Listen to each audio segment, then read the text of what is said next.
You know, I can't not laugh at this. So my sister was just in here and she was trying to sort out her parcel because obviously I record in the lounge and I try and record like when I don't think anyone is going to come in or like things are calm in and they said my surname in Sophie's Family Land and I was like to my sister because I was just kind of tired. I am tired. I'm just generally tired.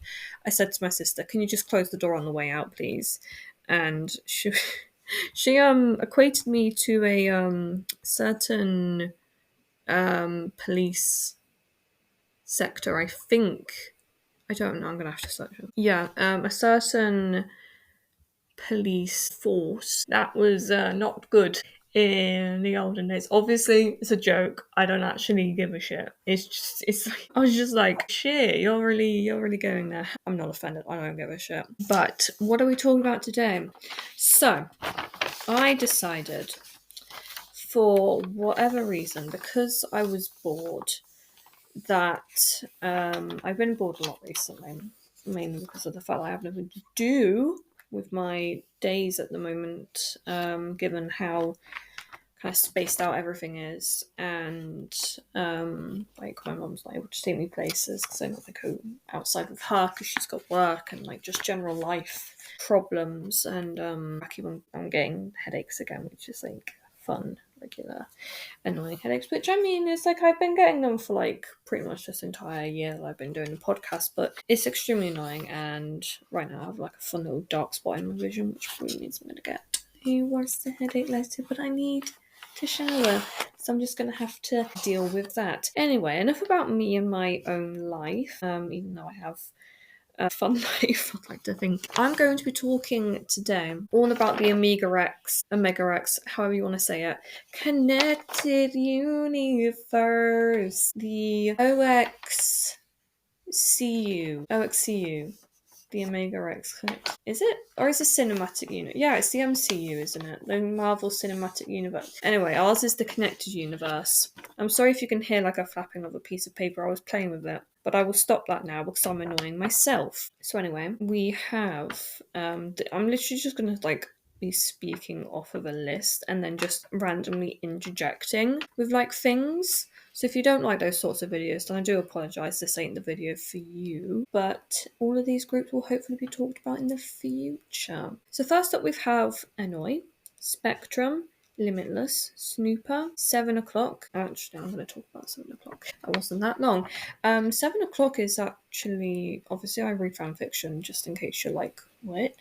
I read fan fiction, and there's one of them with Omega Rex, and one of the characters, all of the members was obviously a part of 7 o'clock, and he gets diagnosed with this illness, and he actually contacts the leader of 7 o'clock, and is like, "Oh my god, I'm like really struggling." And I think the leader's name is Jinwoo or Jin something, and he's like really supportive of the member, like talking to other members about it. Yeah, that's a side tangent. G Gonde, DIP, One Team, One the Nine, which I talked about recently, Blanky, which I'm like so unbelievably sad about disbanding. Like I was a fan of theirs, and when I found out about the scandal and it was associated or like kind of liminally associated with Blanky, I was like, what? No way. No way. And then it got confirmed that it was Youngbin. And I was like, I am so pissed. Because it had been a couple of months since their first ever comeback. And I was like, dude, what are you doing? Because the scandal was that he had a bust his girlfriend. He had a girlfriend pre-debut, which I don't think Keystone Entertainment ever had like the dating ban. But it's not exactly well received to have a girlfriend, and let alone like a bussing her. Like, don't do that shit. Like, don't a bus your girlfriend. It's a bus. It's a bus. It's not good. Don't do that. And like, it all came out and it was like a mess. It wasn't like a terribly big scandal, but it meant that Keystone Entertainment were like, well, we don't know what to do. And so, like, a load of the other members, they left and re-signed with a different agency and obviously re-debuted, which I've, like, talked about, which I have the group. I don't remember what their name is. But when it And then like two of the members like obviously went off to be actors. Some of them, I think one of them was like kind of struggling with his health, so he obviously was dealing with that and stuff. And it's a horrible situation, because what often happens with these smaller groups when like a scandal like a bus comes out, it's not just the member who gets affected. And this is like the same often with like bigger groups too, but it isn't just the member who did it and then gets kicked out. It's often the whole group that suffers, because even though like obviously I liked the group, someone might find out that this group did, like a group's member did that, and then like it reflects poorly on the rest of the members, and then all of them have to suffer because of Youngbin's decision. And like that's kind of what annoys me the most about these types of situations, because it isn't just that one person that gets affected, it's everyone else. And like obviously off on a tangent a little bit here with the Kim Soo Hyun stuff, I'm gonna stop talking about him soon, but the Kim Soo Hyun stuff, his company, Gold Medalist, is going to be affected, obviously, because he founded it, it's going to be affected. His Disney Plus show has been postponed. All those people who worked on that TV show aren't necessarily going to be paid when it goes out on syndication. They're not going to be paid for their work, like after they've already been paid. And the actors aren't necessarily going to be paid for syndication rights. If I don't know if it's like the same sort of thing in Korea, but they're not going to be paid that amount of money if they do get that money at all. Like that, it's like a massive trickle down effect that I don't often see get portrayed necessarily or like talked about, because you only think of the person who did the scandal and then the part like the victim. With Kim Soo Hyun, he has many of his endorsements been removed, and he is like has massive public outcry and backlash. I was mixing those two words up, but it's also, even though obviously she isn't alive anymore, Kim Saeron. Oh my god, I completely forgot her name. Kim Saeron just had the massive mind blank. Even though she isn't here anymore, her name, her legacy is being dragged through the mud, and her parents have to deal with that. It's so many little things. It's like the little people that get affected. And that's what annoys me most about scandals, is that it isn't just that one person that gets affected. Obviously, like a couple of years ago with Hyunjin from Stray Kids.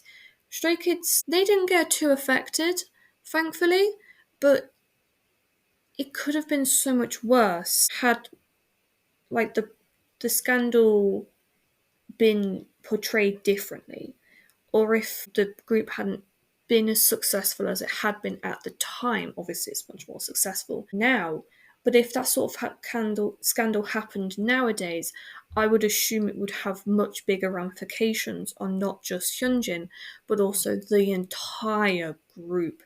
They wouldn't necessarily get as many endorsements as they might do, because they don't want to associate with a group like Stray Kids if Hyunjin did do that sort of stuff. It's like there's a lot of what ifs from being thrown around. I don't. I always want to drive it home of just that you do not understand the ramifications of your actions. Please think twice. Like, I pierced my nose, and it was meant to only have consequences to me. At least that's what I thought.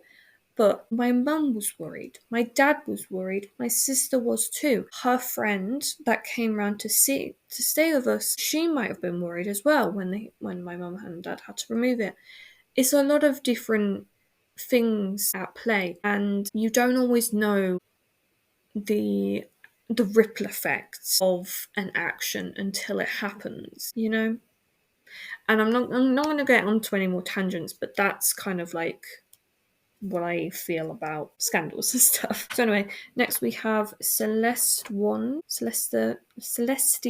I think you pronounce it. Awin, Underdog, Amers.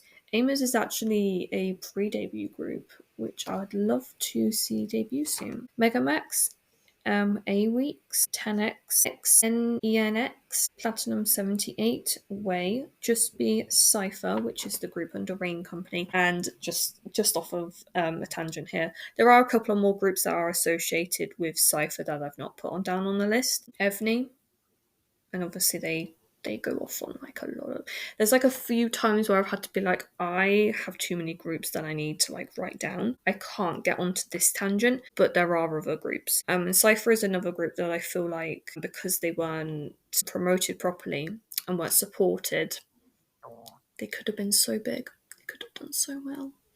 But they weren't, because rain is rain. Rain is rain. Epic Travels, Black Level, 14U, VIENX, Rains, ASTIN, UAO, Lo-Fi Kids, HBY, Blast, Infact, Lose Control, Jackpot, JBJ, which I actually get often mixed up with JYJ, which is funny because they are completely different groups.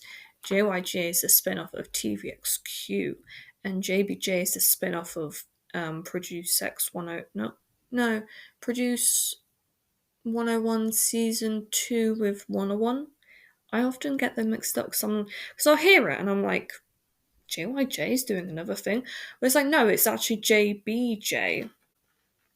Yeah, no, that's a hilarious little tidbit for you.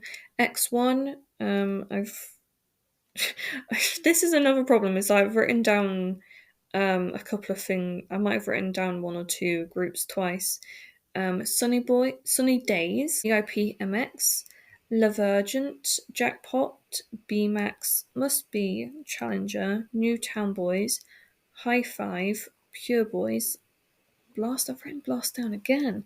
One a Day, X10 by Cole, Hey Iron Boys, L5ST, Varsity, Entic, I-Teen, Astro, East Shine, Neon Punch. The reason why I've done this, actually, just off of the tangent, because we're actually on to like the last little bit of the, was actually to see how far the net like actually went, because often with these like unless lesser known groups, they actually are a part of a lot of groups. They are associated with a lot of groups. And so I kind of wanted to see where that line ended. And it actually goes on for a very long time. Like, you'd be surprised how connected into the K-pop universe a lot of these groups are. So for example, obviously with Amiga X, we have up to One the Nine, so Annoy to One the Nine.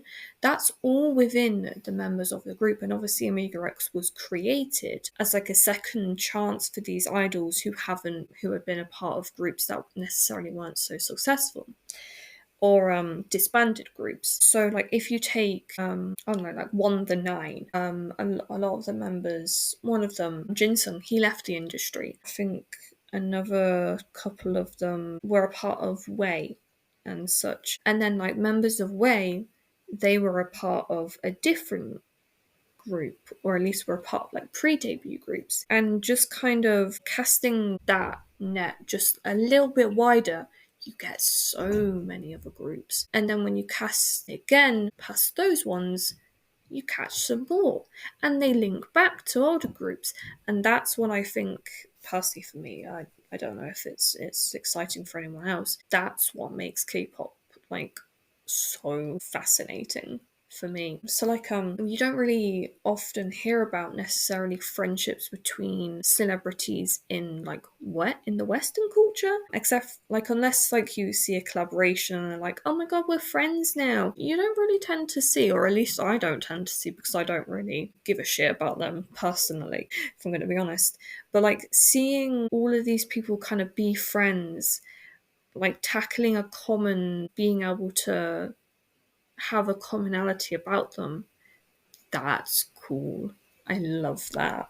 I really do. And like that's why I want to carry on doing this sort of stuff, like seeing what groups connect up to each other. And even though like some, like I'm sure you listening might be like, this isn't interesting at all. I only wanted to catch up with Sophie and I don't want to actually hear about all of this stuff. That's fine. I totally understand that. It's a very niche sort of thing to be interested in. But I've always had niche interests. So even just recently actually, I got into like a slight hyper focus about Japanese emperors and stuff, and I really wanted to delve more deep into that. And I was trying to tell my sister about it, and she was like, I don't care. Obviously, I do. Obviously, I don't always do this, and I do love my sister, but like, it's kind of funny sometimes to kind of be brought back down to reality from her. So, yeah, thank you. Love you. Anyway, next up we have is Kairos, Challenger, Dustin, M-Crown, Blank 7, Void, ID, Ivy, Mask, and Zodiac. So Zodiac is actually the OCJ group that originally was meant to have like 17 members. And I was like, oh, cool, 17 members, like NCT. Is it going to be like NCT where they just have like a load of subunits? No, I believe it's a 7-member group. Yeah, one of the members, Chibin, he was a part of Mask, who I've talked about. And this is really bad, actually. Mask originally debuted as 4 members back in 2013, I believe it was. And then sometime in the future, their company added another 4 members. And somewhere down the line, something happened. I'm not going to talk about it here, but I do know what happened. I just don't want to say it on here just in case. And it ended up in a lot of the members leaving the group. And it actually led to Sevenus, which is the next group, become like the 2 members. One of them was from the original lineup, the other from the new lineup. They've become really good friends. And I'm like, I love that. In the face of adversity, in the face of really bad things happening, there's just like that inch of hope, And not to get really, really cringy and all that good stuff. Just as a really kind of nice side tangent. So Flounders Field. It's like a really well-known place for I believe it was the Second World War, where it was like no man's land. It's where no one had control over it. And obviously a lot of soldiers were there. And like a lot of things didn't really want to grow there, but poppies did. And I think it might have been First World War, I don't know. And that's why on Remembrance Sunday, or at least Remembrance Day, it doesn't have to be on a Sunday, on the 11th of November, we wear poppies because it was the thing that grew on Flounders Field. Like I think that's what happened. This is like decades old information. But there's like a really famous poem called In Flanders Field by John McCrae, and I'm trying to First World War. Yeah, so it's in references to the red poppies that grew over the fault the soldiers, which obviously became the reason why we wear poppies on Flounders Field. Where is Flounders Field? This is just random. This is just the most randomest thing you could have ever clicked on. You came for K-pop and then you learnt about the World War. Wow. Okay, so Flanders Field is the common English name for the First World War battlefield. Oh, it's in Belgium. It's so connecting it back to K-pop. It's just trying to make a point, but I don't think I did. It's just that sometimes in like bad times you can often find beauty in just like the simplest of things, and I'm really pleased that they have been able to carry on. So we have 7, 7S, E7, Dignity, HN, MyST, A69, MUL, VLBY, UTH, Checkmate, Picus, IZX. We are The Zone, Shooter X, Ghost 9, and Horizon. Obviously, there are going to be more groups that are connected, but those are the only ones that I had the mental willpower to write down and figure out. Obviously there are going to be many. Oh, Petal's coming back in. She's running back in. Obviously, there are going to be a lot more, but there are only so much. There's only so much big brain energy you can do in one sitting. So I do hope you enjoyed today's episode. I'm just trying to track my Yodel parcel again to see if it is coming to me. God lordy. Just saying it's at the National Hub. Fine. I ordered something from Shein, which I know you shouldn't, but I did. I'm sorry. Yeah, my parcel's been at an international warehouse of Yodel for 2 days now, and I just want it. Such a first world problem that is. My dad would be like, "Oh, but Sophie, we had to wait 3 weeks for a new iron." I'm like, "Good for you. Good for you, Dad. That was back in the 1960s where you had polio.